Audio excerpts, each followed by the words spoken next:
그러면은 다음 패널 첫 번째 연자로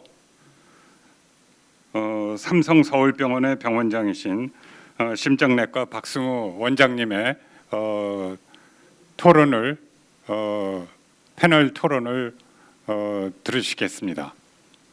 부탁합니다. 예, 안녕하십니까. 삼성서울병원 박승우입니다. 제가 그 5시 반부터 회의가 있는 관계로 먼저 말씀드리겠습니다.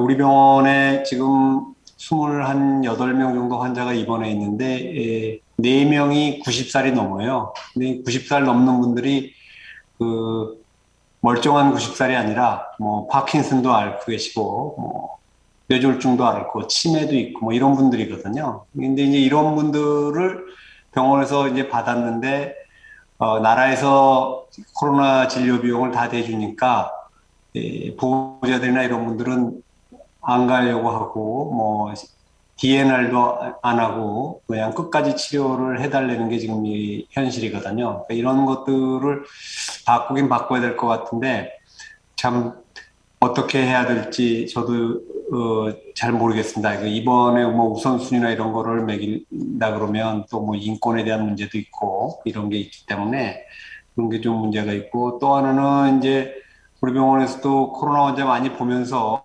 의료진이 코로나 환자를 보는 대로 그쪽으로 이동을 하게 되니까 실제 이제 중환자실이나 이런 쪽이 환자를 못 받게 돼서 실제로 일부 과는 신환을 못 받고 있어요. 수술을 하고 해야 되는데 해줄 수가 없기 때문에 신환을 못 받고 있습니다. 그야말로 코로나 환자가 아닌 사람들이 이제 콜라테럴 데미지가 다른 환자들이 받고 있는 거고요. 아마 이것은 나중에 코로나가 가라앉은 다음에 우리가 다른 해하고 비교해서 익세스 모탈리티가 얼마나 과도한 이전에 대해서 더 사망률이 어느 정도 되는지를 보면 그거에 대한 거는 좀 알 수 있지 않을까 이런 생각이 들고요. 또 하나는 이제 코로나 네가티브 컨버전스가 된 다음에 그런 다음에도 아까 앞서 연자들께서 말씀하셨지만 다른 병원으로 보내야 되는데 받아줄 데가 없으니까 결국 우리 병원 이제 일반 중환자실에 나와 있는 이런 경우도 있거든요. 이제 그런 것들이 또 문제고, 그래서 이런 것들을 좀 해결할 데는 제가 이전부터 이제 복지부하고 회의하거나 할 때마다 건의한 게 텔레 ICU 또는 EICU라는 건데, 그는 ICU 전문가는 한 군데 모여 있고 거기서 한 67군데의 ICU를 모니터링 해주는 거죠. 그러면 그거는 IT적으로 다 모니터링을 해서 모든 벤틸레이터의 세팅이라든지 이런 것도 다 모니터링을 해주고, 그러면 아까 첫 번째 이연자께서 말씀하셨지만 거기 그 벤틸레이터 걸기 위해서 인투베이션만 하시고 그 다음에는 손을 떼어도 돼요. 그러면 이쪽에서 다 모니터링을 해주고 벤틸레이터 세팅도 다 해주고 그러기 때문에 특별히 그쪽에는 아주 스페셜리스트가 인텐시비스트가 별로 필요 없거든요. 필요 없다는 건 좀 어폐가 있지만 적어도 많은 사람이 필요하지 않습니다. 지금 우리나라한테 필요한 이런 중환자 의학 전문관 의사가 없는 상황에서는 이런 거가 매우 필요한 상황이라고 생각하고요. 또 하나는 그런 ICU를 만드는데 우리는 지금 계속 컨테이너식의 것만 생각하거든요. 근데 이런 걸 만들기 어려운 이유가 컨테이너로 만들면 볼륨이 무지하게 커요. 나중에 가서 보관하기도 어렵고 한번 만드는데 이제 돈이 많이 들었기 때문에 보관하기도 어렵고, 그런데 요즘은 폴리비닐이나 이런 식으로 해서 끝나고 나면 그냥 접어버릴 수가 있어요. 그러면 컨테이너 하나에 해당하는 거에 한 7개 내지 8개의 ICU가 들어갈 수가 있거든요. 그런 거를 해놨다가 어느 순간에 지금 것처럼 이렇게 환자가 모자라고 그럴 경우, 의료진이 모자라고 그러고 ICU가 모자라고 그러면 무슨 잠실 운동장이나 이런 데다가 쫙 펼치면 되거든요. 그리고 거기에 이제 물론 벤틸레이터라든지 이런 ICU 모니터링 기계라든지 산소 공급이라든지 이런 거는 당연히 해야겠죠. 근데 그런 거를 해줄 수 있으면, 그리고 거기에는 꼭 그렇게 아주 엑스퍼트가 아니어도 다른 곳에서 모니터링만 해줄 수 있으면 되기 때문에 굳이 그렇게 이 엑스퍼트가 아닌 의사나 간호사들이 들어가도 할 수 있는 거거든요. 그래서 그런 건 지금 뭐 미국이나 심지어는 뭐 인도 같은 데도 그렇게 돼 있고, 그래서 우리도 좀 그런 거를 좀 전향적으로 도입하면 이런 걸 좀 슬기롭게 극복해 나갈 수 있지 않을까 이렇게 생각하고요. 사실 뭐 꼭 이게 서울에만 있지 않아도 되는 거거든요. 그 무슨 뭐 지방에서도 이런 것들은 얼마든지 할 수 있기 때문에 모니터링은 서울에 있는 뭐 중환자의학의 전문가들이 해주면 되니까 무슨 그런 식으로 좀 하는 게 이런 상황을 앞으로 또 닥치고 할 때도 대비할 수 있는 방법이 아닐까 이렇게 생각을 합니다. 이상입니다. 네, 고맙습니다. 바쁘신 가운데 이 삼성 서울종합병원 오늘 맡고 계신 박승 원장님께서 우리 중환자 진료 대책에 대해서 그 현장의 경험을 바탕으로 해서 말씀해 주셨습니다. 두 번째 패널 디스커션을 해주실 분은 우리 대한민국 의학한림원의 코로나 특별위원회 위원이시면서 전임 중환자의학회 회장이시고 현 마취통증의학과 교수이신 홍성진 교수님입니다. 홍성진 교수님 패널 토론 부탁드립니다. 네, 저희가 이 코로나19 2년을 지나오면서 보시면 지나오면서 참 그동안에 그 어느 때보다도 이 중환자 진료에 대해서 많은 사람들이 관심을 가지게 되었는데요. 특히 오늘 그 포럼에서 그동안 드러나지 않았던 그 콜레터럴 데미지, 비코로나 중환자들의 그 진료의 그 차질이 오는 것들을 많이 말씀을 해주셨습니다. 그래서 제가 잠깐 데이터를 하나 보여드리고 싶은데요. 이건 아직 발표되지는 않은 자료인데 그 수도권에 있는 그 상급종합병원 그 세 군데에서 그 응급실을 통해서 입원한 내과계 비코로나 중환자들의 그 상황을 코로나 이전과 이후에 그 비교를 한 것입니다.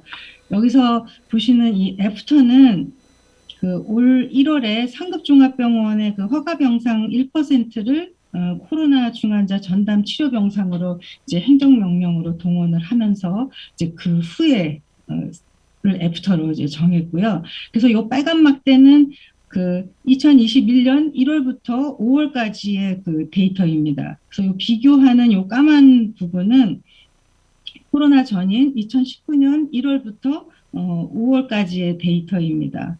그래서 각각 보시면 이 중증도를 대변하는 여기입니다. 죄송합니다. 중증도를 대변하는 이 삽스 스코어하고 소파 스코어가 공이 그 애프터 시기에 올라간 것을 보실 수 있습니다. 그만큼 더 중증의 환자가 입원하고 있다는 것인데요. 응급실에 올 때도 이제 소파 스코어가 높은 것을 볼 수 있습니다. 보시면 응급실에서 그 머무는 시간도 대기하는 시간도 한 6시간 정도 증가한 걸로 돼 있고요. 중환자실 입원 기간도 증가하고 병원 입원 기간도 늘어났습니다. 가장 중요한 그 중환자실 사망률, 병원 사망률이 약 10% 이상 상당히 높은 수준으로 증가한 것을 볼 수 있습니다. 그래서 이 환자들 그 카플란 마이어 그 생존 곡선도 보면은 애프터 시기에 감소하는 것을 볼 수 있습니다. 그래서 이 얘기는 그 코로나 이후에 중환자실 입원 환자들의 중증도가 높아졌고 사망률이 높아졌다는 것은 그만큼 이 환자들이 더 나빠지기 전에 치료받을 수 있는 기회, 즉 그 치료 시기를 놓치고 있는 환자들이 상대적으로 많아졌다고 해석을 할 수 있겠습니다. 그래서 이렇게 코로나 중환자 병상 동원이 실제로는 그 비코로나 중환자 진료에 이렇게 영향을 미치고 있다는 것을 이렇게 객관적인 데이터로 보여줄 수 있다는 것인데요. 사실 저희가 그 대한중환자의학회에서 지난 그 11월, 올 11월 기준으로 그 상급종합병원과 그 거점 전담병원을 그 운영하고 있는 9곳을 대상으로 조사를 해봤더니 코로나 중환자 치료를 위해서 기존의 그 인력과 장비를 이동을 해야 되기 때문에 그 기존에 운영하고 있던 중환자 병상을 닫은 그 퍼센티지가 약 10%에 이르는 것으로 집계를 하고 있습니다. 그러니까 평상시 중환자 그 병상 가동률이 100% 이상으로 유지되던 거를 생각을 하면 그 상대적으로 여기서 진료를 받던 환자들이 이제 그 불이익을 당하고 있다는 것은 이제 충분히 예상할 수 있는 일이라고 생각이 됩니다. 그리고 이제 이게 더 중요한 문제는 이게 단기적으로 끝날 상황이 아니고 이미 2년 이상 지속돼 왔고 앞으로도 한동안 지속될 것이라고들 다들 예상을 하고 있습니다. 그래서 이 재난 상황에서 그 언제까지 급하지 않은 수술들이라고 해서 사실 그렇지만 이 중환자실 입시를 전제로 하는 수술들은 굉장히 큰 수술들입니다. 그러니까 그런 수술들을 언제까지 미룰 수 있을지 심각하게 생각을 해봐야 할 것이고요. 그 우리가 그 이 언론이고 모두 이 코로나 중환자, 환자 치료에 그 너무 그 몰입을 하면서 상대적으로 방치되고 있는 일반 중환자 진료에 대해서 너무 그 소홀하지 않은가 한번 생각을 해봐야 될 것이라고 생각합니다. 그래서 그 외에 오늘 말씀은 그 콜레터럴 데미지하고 뭐 사실은 뭐 병상이라든지 트리아지라든지 이런 것들에 대해서도 제가 좀 생각은 해봤는데 앞에 교수님들이 충분히 말씀을 해주셨고 시간이 그렇게 많지 않은 것 같아서 그냥 제가 다음 슬라이드로 그냥 말씀을 좀 드려보겠습니다. 이게 어떻게 보면 약간 이거 뭐 굉장히 민감한 사안일 수도 있겠는데요. 이게 란셋의 그 코로나 스테이트먼트에 나온 사진입니다. 그러니까 미국 같은 경우에는 보면은 처음부터 이 코로나 환자를 진료하는데 우리가 그 이 레벨 D라고 얘기하는 그 완전한 방호복을 입지 않았고 이렇게 이제 4종 세트만 갖고 환자를 진료해 왔습니다. 그리고 국내에서도 지금 일부 의료기관에서는 백신 접종을 완료한 의료진들이 이 4종 PPE만 가지고 입고 이제 진료를 하고 있고 아직까지 그 의료진들 간에 그 감염된 사례는 없다고 얘기를 합니다. 그래서 이런 보호장구에 대한 지침만 완화되더라도 상당한 진료 부담을 줄일 수 있을 거라고 생각을 하고요. 이런 지침은 의료계가 좀 선제적으로 제시할 수 있지 않을까 생각을 합니다. 그리고 지금은 사실 더 이상 병상을 이제 중환자 병상을 확장하는 것은 이런 이제 콜라테럴 데미지라든지 뭐 여러 가지 장애 요소들이 많죠. 그래서 이렇게 더 이상의 병상 확대가 어려운 상황이라면 있는 병상에 대한 적절한 활용이 필요할 것이고 그래서 이제 저희가 그 지난 작년부터 쭉 주장을 해왔지만 이런 시기에 그 중환자 병상의 그 입실 우선순위 오늘 교수님들도 충분히 말씀을 해주셨지만 이런 거에 대한 그 사회적인 그런 어떤 합의를 도출할 수 있는 그런 논의의 장을 한번 만들어야 되지 않을까 이렇게 생각을 합니다. 네, 감사합니다. 네, 고맙습니다. 좋은 아이디어 또 새로운 우리 규제 완화 이런 것들에 대해서 우리 홍성진 교수께서 추가 말씀해 주셨습니다. 세 번째로는 지금 보건복지부 보건급여과장으로 계신 이준규 과장이신데요. 중앙재난안전대책본부의 중증병상 확충팀에서 일하고 계십니다. 이준규 과장님 부탁드립니다.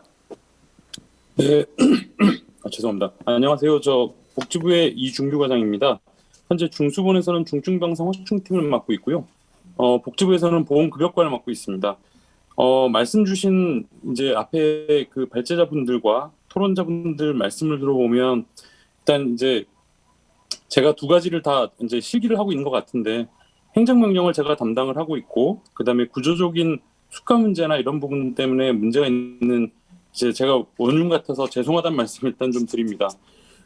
첫 번째 이제 발제자분들 말씀 관련된 걸 말씀을 드리면 수가 부분은 현재 지금 중환자실이 저평가되어 있는 게 맞고 그 부분 관련돼서는 저희가 이제 계속 중장기적으로는 투자를 하려는데 저희가 미처 속도가 못했다라는 말씀에 대해서는 저희 충분히 공감하고 저희가 지금 계속 개선을 해야 된다는 말씀에 공감을 합니다. 소통과 관련된 부분에 있어서는 저희가 이제 그간에는 한다고 노력을 했는데 특히 전문가분들 생각에는 계속 이제 미치지 못한 부분이 있었다라는 것도 계속 말씀 듣고 있고 일단 특히 더더군다나 이제 국민들 대국민과 관련된 부분에 있어서 소통도 저희가 이제 계속 뭔가 노력을 하고는 있지만 좀 부족한 계속 여전히 부족한 부분이 있다는 말씀도 겸허히 받아들이겠습니다. 이제 다음 이제 이 말씀 주신 것 중에 이제 컨트롤 타워 관련된 부분들, 그다음에 이제 병원의 역할과 관련된 부분들, 그다음에 의료진의 어떤 그 이제 피로도 이런 관련된 부분들을 관련해서는 이제 그 컨트롤 타워와 관련된 부분에 이제 저희는 현재 지금 이 중수본에서 이제 컨트롤 타워라고 생각을 하고 있고 특히 이제 수도권 관련된 부분, 비수도권 관련된 부분들은 나름 이제 저희가 대응의 컨트롤 타워가 있다고 생각을 하는데 전문가분들 생각과는 조금 이제 저희가 차이가 있죠. 예를 들면 아까 이제 거점에서 트리아지를 하고 그다음에 상급종합병원으로 더 중증 환자를 보내자라는 의견도 주셨는데 이 부분은 제 생각에 이제 좀 전문가분들 생각과 그다음에 특히 병원 운영진 지금 이제 박승우 원장님이 나가시는 것 같긴 한데 원장님들 그러니까 운영진과의 생각은 조금 더 다른 것 같습니다. 전문가분들이 말씀 주시는 예를 들면 코오디네이션을 하고 이제 이런 부분들이 전문가분들 말씀은 충분히 저희가 합리적이고 논리적인데 실제 해당 병원에 운영을 하는 운영하시는 또 이 운영진의 생각과 실제로 전문가분들의 생각은 또 좀 다르신 것 같아요. 그래서 이 부분들이 이렇게 뭔가 절충되기가 쉽지가 않은 그런 좀 어려움들이 존재하고 있다. 특히 가장 저희가 어려움을 겪은 것 중에 하나는 뭐냐면 여러 가지 대안을 내주셨는데 이제 예컨대 이제 텔레메디슨을 이용한 중환자 보상을 갖출 수 있겠다라고 얘기하면 기술적으로 가능합니다. 그리고 빈 공간 만들 수 있습니다. 그러면 저희가 다 같이 해서 할 수 있다라고 할 때 그 다 같이가 과연 전문가분들이 어느 분이 나서 주실 것인가. 예컨대 아까 이제 삼성 서울병원에서 저희가 이제 부탁을 드려서 왜냐하면 이거를 나선다고 할 때는 모든 병원이 십시일반 나서서 같이 도와줘야 되거든요. 그러면 이 코오디네이션을 할 수 있는 적어도 누군가는 중심에 나서줘야 되는데 실제로 나서는 상황이 될 때는 그런 일을 하기가 쉽지가 않았다는 말씀을 좀 드립니다. 현재 지금 아까도 이제 말씀 주셨지만 스페이스에 대한 부분, 그 다음에 서플라이와 관련된 부분에 있어서는 저희가 충분히 공급 가능하다는 말씀을 드리고요.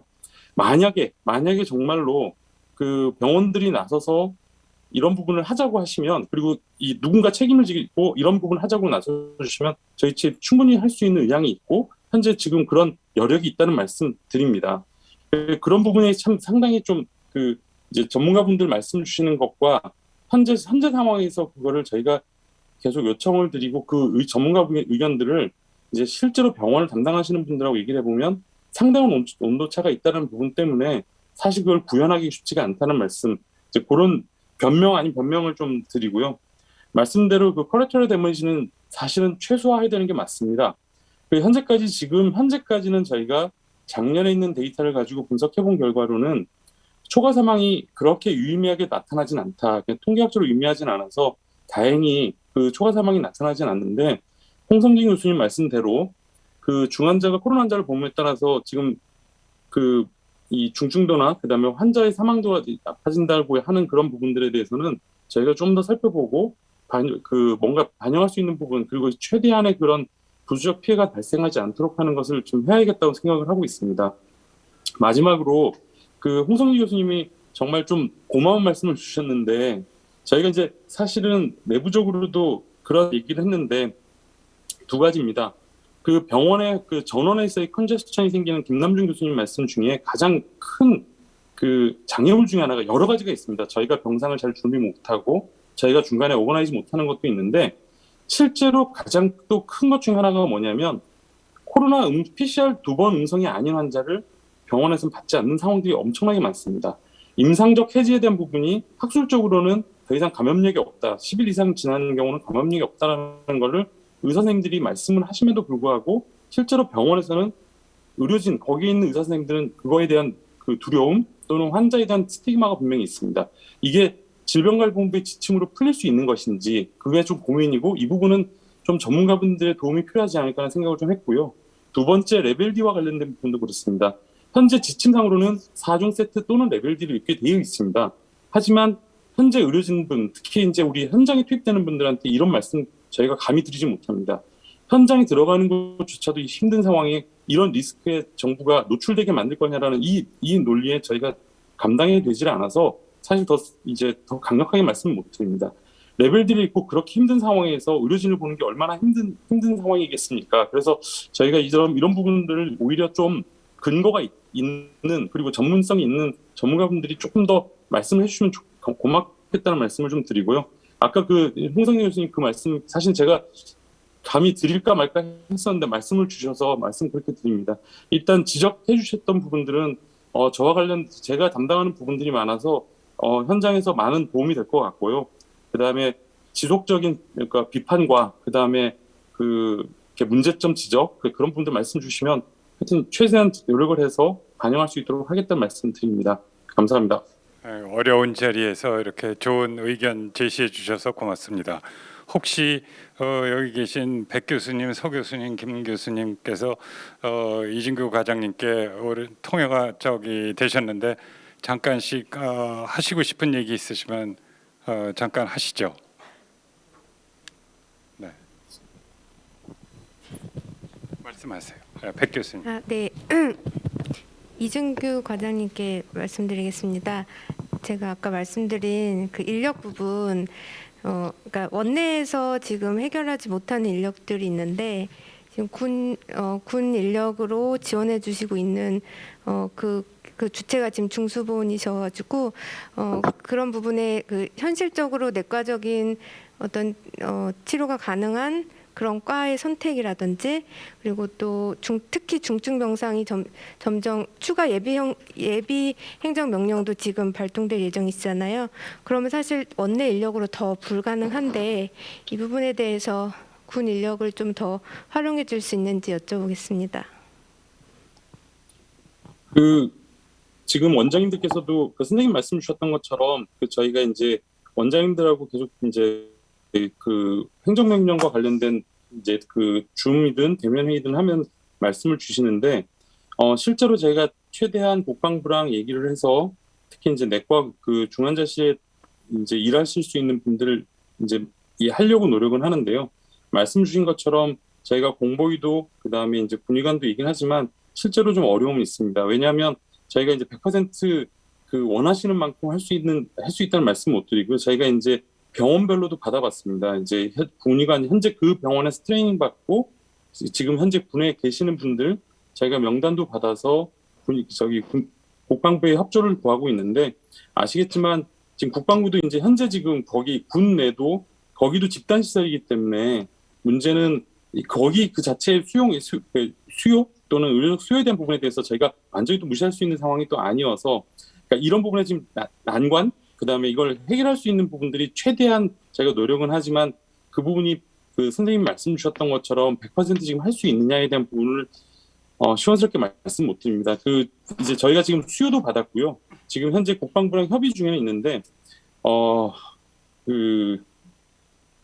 확실하게 답변은 드리지는 못하겠습니다. 죄송합니다.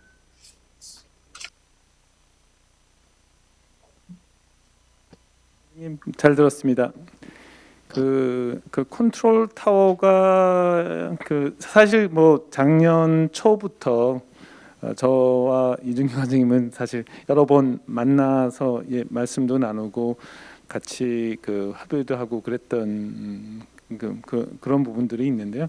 아까 컨트롤 타워가 실질적으로 있다고 말씀하셨는데 사실은 저희가 보기에는 꼭 그렇지는 않은 것 같거든요. 그러니까 수도권이 모여서 병상 배정을 하고 있는 건 사실인데 그렇다고 중환자 아까 제가 보통 4S라고 얘기한 그런 네 가지 준비할 부분에 대해서 유기적으로 인테그레이트 되게 이렇게 어떤 플랜이 짜서 나온 것 같지는 않아서 혹시 그런 것들이 필요하다면 저희 학회에서는 언제라도 같이 정부하고 같이 일할 의향은 있거든요. 물론 그게 어떤 결과물이 나올 수 있을지는 모르겠는데 그런 자리를 좀 마련해 주실 수 있으면은 저희도 같이 협의를 해서 이런 위기 상황에 더 좋은 솔루션을 낼 수 있을 수 있는 그런 협의체 같은 게 좀 저는 개인적으로 필요하다고 생각하고 그런 방향으로 좀 애써 주셨으면 합니다. 예, 그 뭐 여러 형태로 지금 말씀 주신 서지영 선생님 말씀 주셨던 것처럼 저희가 이제 그 부분은 충분히 지금 이제 좀 필요하다고 생각을 하고 논의를 하는데 이제 그렇게 모임을 하다 보니까 이제 그 각자의 그 현재 상황이 다들 힘들다 보니까 서로 간의 오해도 있고 아마 이제 약간의 좀 갈등도 계속 있었는데 당연히 그 자리는 그런 자리는 저희가 만들어야 된다고 생각을 하고요. 당연히 필요하다고 생각합니다. 그 저희가 컨트롤 타워에 있다고 하는 거에 말씀은 현재 어쨌든 그 책임을 지는 게 누구냐라고 했을 때 저희가 어쨌든 책임은 지고 있다. 이게 잘하든 못하든 책임을 지고 있다는 측면에서의 컨트롤 타워를 말씀드렸습니다.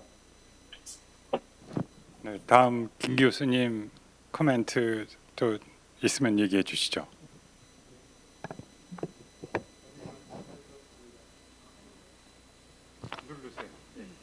네, 이중규 과장님 말씀 잘 들었습니다. 현실 다른 내용들은 다른 선생님들께서 말씀하셔서 보완할 필요는 없을 것 같습니다. 현실적으로 병원에서 어려운 점들이 몇 가지가 있는데 내부적인 갈등도 좀 있습니다.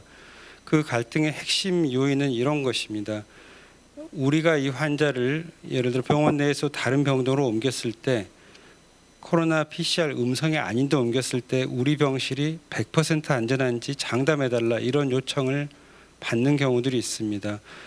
100%라는 것은 제가 보기에 사이언스 참 입증하기 어렵습니다. 우리가 100만 건이 아니어도 100만 첫 번째에서 그런 일이 생길 수 있으니까 톨러러빌리티 우리가 어느 정도의 의료진이라는 것은 어느 정도 위험을 감수한다는 것을 저는 공유를 했으면 좋겠는데 현장에서 그런 것 때문에 좀 어려움이 있는 건 사실입니다. 하지만 PCR 음성으로 격리해제하면 큰일이 난다는 것은 대구에서 이미 경험을 했지요. 그래서 만약에 이런 부분들이 우리 정부에 요청하는 것도 있지만 전문가들이 또 해야 될 일이 있고 이런 부분이 그 다른 의료진에게 전파하는 게 필요하다면은 저희가 해야 될 역할이라고 생각합니다. 사종 보호구도 마찬가지입니다. 서울대학교 병원 제가 치료한 동안에는 저는 사종 보호구를 하고 있습니다. 레벨 D를 처음 했었는데 레벨 D에 비하자면은 피로도라든지 시간 전략이 훨씬 더 우수하다고 생각하고 있고 저희는 많은 경우에서 의료진은 레벨 D를 하고 장기간 머물러야 되는 경우는 이제 의료진 사종 보호를 하고 있고 장기간 머무는 경우에 대해서만 레벨 D를 적용하고 있습니다. 이 부분도 필요하시면은 또 전문가들이 좀 설득을 해야 되는 부분이 있다고 생각을 하고 있습니다. 네, 이상입니다. 네, 이준규 과장님께서 그 어려운 시간 내주셔가지고 우리 토론에 적극 참여해 주셔서 감사합니다. 나머지 패널 네 번째 인제대학교 호흡기내과 염호규 교수님이시고요. 대한의사협회 코로나 TFT 위원장을 맡고 계십니다. 영 교수님 부탁드립니다. 네, 들리시나요? 네. 제가 이제 갑자기 연락을 받아서 조금 늦게 참여하게 됐습니다. 코로나가 지금 이제 2년째 계속 지내면서 다들 이제 지치기도 하고 또 코로나에 대해서 조금씩 알아가고 있는 것 같습니다. 사실 코로나의 형태를 잘 모를 때 정부 정책을 그 깜깜한 밤중에서 시행해야 되는 입장에서 보면 그 심정이 충분히 이해가 되고요. 그러면서도 전체적으로 우리 서지영 교수님 발표하셨듯이 전 세계적인 경향을 보면 비교적 우리나라 국민들이 잘 방역에 협조를 해서 정부의 방역 정책은 어느 정도 성공을 거뒀다고 생각합니다. 근데 이제 코로나19 시대를 거치면서 이제 의료계를 한번 되돌아보면 정말 우리 의료계가 그렇게 건강했었나 하는 생각을 하게 됩니다. 소위 의료 체계가 얼마나 취약했나 하는 것을 이제 느끼게 되는데요. 특히 이제 초반에 환자가 좀 적었을 때는 그게 별로 나타나지 않다가 최근에 환자가 늘어나면서 저희 중환자실 체계라든지 또 의료 전달 체계라든지 또 의료 이송, 환자 이송 체계라든지 또 개인 의원에서 이 코로나 환자를 볼 수 있는 뭐 개인 의원형 호흡기 전담 클리닉이라든지 이런 것들을 직접 한번 시행해 보려고 하니까 정말 수없이 많은 문제들이 생기고 진행을 할 수 없을 정도의 문제들이 생기는 걸 알 수 있습니다. 이렇게 정말 이 감염병 대유행에 우리 의료계가 이렇게 취하겠나 하는 그런 반성을 하게 됐고요. 그런 저변의 원인을 한번 생각해 보면 결국은 우리 의료가 이제 박리담회식의 좀 저렴한 의료로 지금까지 진행되어 온 거 아닌가 하는 생각이 듭니다. 전 국민에게 건강보험 혜택을 주기 위해서 뭐 감기 치료는 열심히 했지만 정작 중요한 암 치료나 그런 보장성 또 이런 중환자 치료의 또 보장성 이런 측면에서는 좀 소홀히 하지 않았나. 정말 의료의 질이 담보돼야 하는 그런 중증, 응급, 심내혈관, 분만, 신생아 뭐 이런 아주 정말 사람의 목숨과 관련된 그런 의료에 있어서 우리 모두가 좀 한마디로 좀 싸구려 의료를 지금 하고 있었지 않나 하는 그런 생각이 듭니다. 그런 게 여실히 나타나는 게 현재 지금 의료기관의 모든 직역에서 사실 특히나 이런 필수 의료를 담당하는 의료 인력들이 부족하다는 것을 우리 절실히 느끼고 있습니다. 그래서 정말 이제 이번 기회를 통해서 우리 의료 체계의 취약성을 좀 보완하고자 하면 이제 이런 부분부터 앞으로 좀 챙겨 나가야 되지 않을까 하는 생각이 들고요. 그래서 지금 뭐 여러 가지로 논의되고 있지만 소위 필수 의료라고 하는 사람의 생명과 관련된 기본적인 내과, 외과, 산부인과, 소아과 이런 그런 필수 의료뿐만 아니라 정말 필수 환자의 생명과 관련된 심장, 뇌혈관 그리고 분만, 신생아, 응급실, 뭐 중환자실 이런 부분에 있어서 우리 의료의 수준을 좀 한 단계 높일 필요가 있다 하는 생각이 듭니다. 게다가 또 지금은 수도권에 환자가 많이 생기고 있지만 과거의 대구 사태에서도 봐서 알겠지만 실제 이 지역에서의 환자 이런 필수 의료가 좀 무너져 있기 때문에 지역에서 환자가 해결이 안 되고 이제 우리나라는 수도권의 의료기관에 쏠려 있는 또 수도 환자들이 조금만 질환이 있으면 수도권으로 오는 그런 환자 쏠림 현상 이런 것들도 어떻게 하면 해소할 수 있을지 우리가 분명히 좀 짚고 넘어가야 되지 않을까 생각합니다. 또 하나 여러분께서 강조하셨지만 소위 이제 환자 이송 체계입니다. 지역에서 모든 질환을 다 완벽하게 이제 어떤 지역이든지 다 해소할 수는 없을 것 같습니다. 그렇다면 일부 환자들은 결국 이송을 해야 되고 여러 가지 목적의 이송이 필요한데 실제 중환자 이송 체계는 뭐 서울 지역에만 지금 존재하고 있는 그런 상황이고 특히나 의료기관이 부족한 의료 취약지에서 이송 체계는 더 열악하다 하는 생각이 듭니다. 그래서 이런 부분을 의료 취약지에 인구도 많지 않은데 사실 큰 의료기관을 짓기는 굉장히 어렵기도 하고 유지 관리도 어렵고 좀 투자 우선순위에서 떨어집니다. 그래서 이런 부분을 이송 체계가 충분히 커버할 수 있지 않을까 하는 생각입니다. 또 뭐 사실 코로나 이전부터 메르스 때도 나온 얘기지만 아직도 감염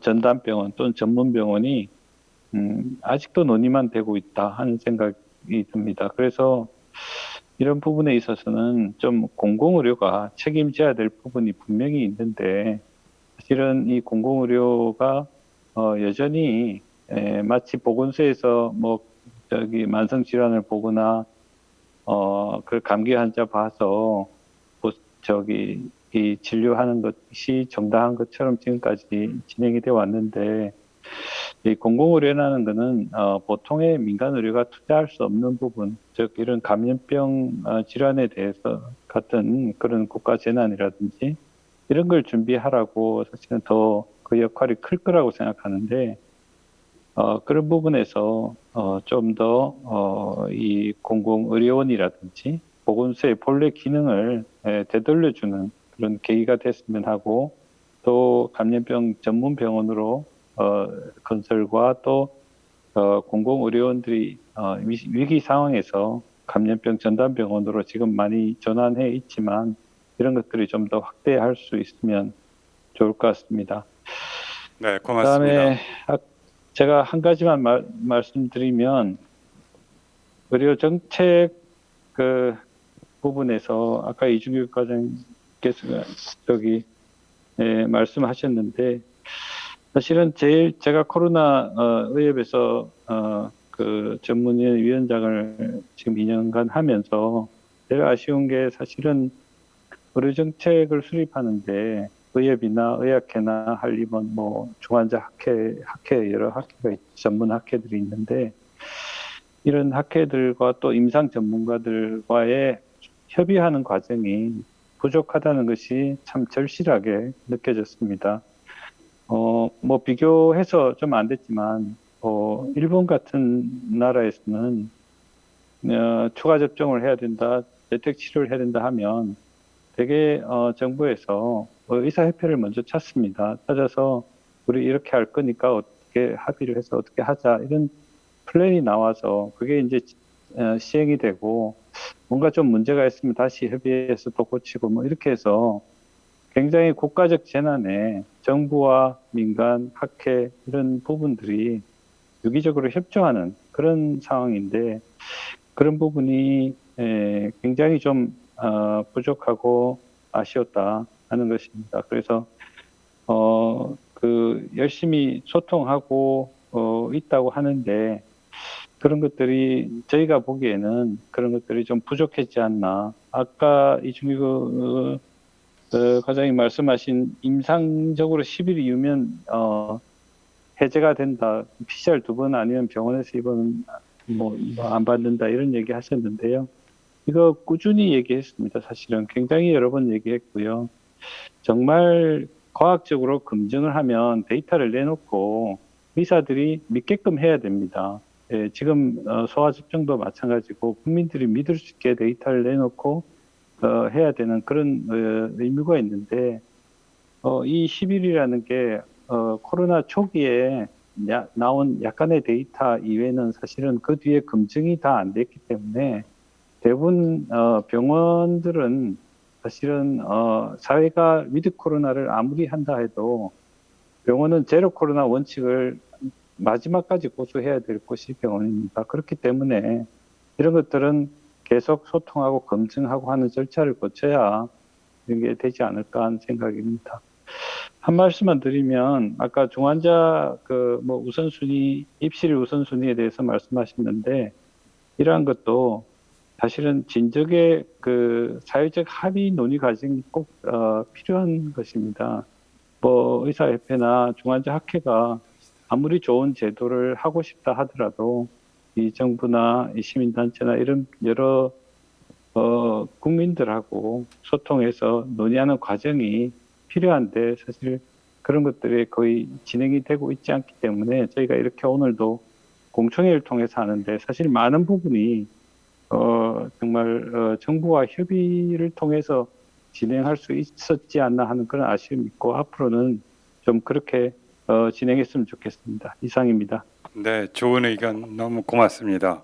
오늘 코로나19 중환자 증가에 대한 우리의 대책은 우리 대한민국 의학한림원의 임태현 원장님의 폐회사를 마지막으로 마무리 질까 합니다.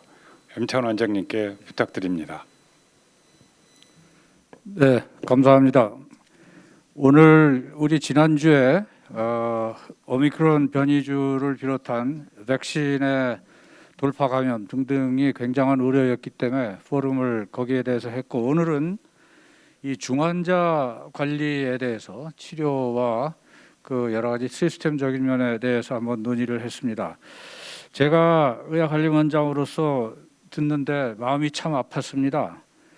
이 순천향병원의 백예린 교수께서는 그 다소 떨리고 막 뭔가 아쉽고 그런 상황에서 의사 전달을 하시려고, 그것도 굉장히 참아내려고 그 현장의 어려움을 전달하시는 그 모습이 안타까워 보였고요. 뭐 병상이나 인력 모든 문제, 환자 배정에 이르기까지 일선 병원에서는 정말 어려움이 많다 하는 말씀이고, 뭐 결국은 뭐 수가 문제까지 말씀을 주셨어요.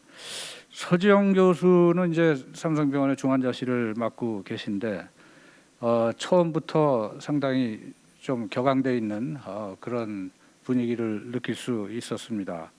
4S라고 하는 여러 가지 점진적인 접근을 해야만 하지 않느냐는 좋은 말씀이셨습니다. 결국은 스태프들, 의사죠, 중환자 전담의들이 지치고 번아웃 돼버리면은 중환자 진료 체계는 바로 붕괴되는 겁니다. 그런 점을 우려하셨습니다. 김남중 서울대 교수께서는 우리나라의 지금 환자 현황을 가만히 살펴볼 때 이 현재 중환자 분율이 많이 늘어나고 있고, 그것도 고령 환자들이 많이 늘어나고 있다. 근데 이 김남중 교수님하고 또 이 백예린 교수님 여러분들의 의견 중에 일맥상통하는 것은 가치의 충돌입니다.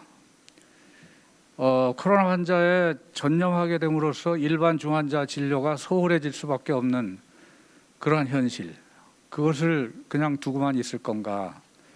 또 코로나 환자 내부에서도 이미 기대여명이 많지 않은 환자가 인공호흡기를 달고 있으면 그분이 뭐 몇 주고 몇 달이고 가실 텐데, 그렇다면 살릴 수 있는 환자를 또 살리지 못하는 것은 아닌가?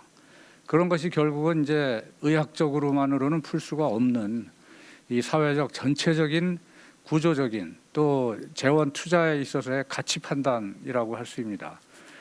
이런 가치 판단을 함에 있어서 복지부에서 이준규 과장님께서 굉장히 힘든 자리에 나오셨는데 굉장히 진솔한 말씀 여러 가지 감사했고요. 다만 오늘 여러 발제자들이나 토론자들이 제안하신 그런 문제들을 결국은 투명하고 진솔하게 토론해보자 하는 그런 요청이 있었다고 저는 봅니다. 그것은 왜 이제 이것이 우리 귀에 들리기 시작하냐면, 그동안에는 그래도 환자가 뭐 대구 시절에 500명 그런 시절에도 우리는 굉장히 놀랬지만 지금은 하루에 5,000명, 정말 절박합니다. 이제 어떻게 될지 모르겠고, 중환자실은 뭐 90% 이상, 병원에 따라서는 100%더 이상 받을 수 없는 상황에까지 이렇게 와 있기 때문에 이대로 환자가 증가가 계속되면 어떻게 되는 건가 생각하고 싶지도 않은 그런 시나리오가 우리를 기다리고 있습니다.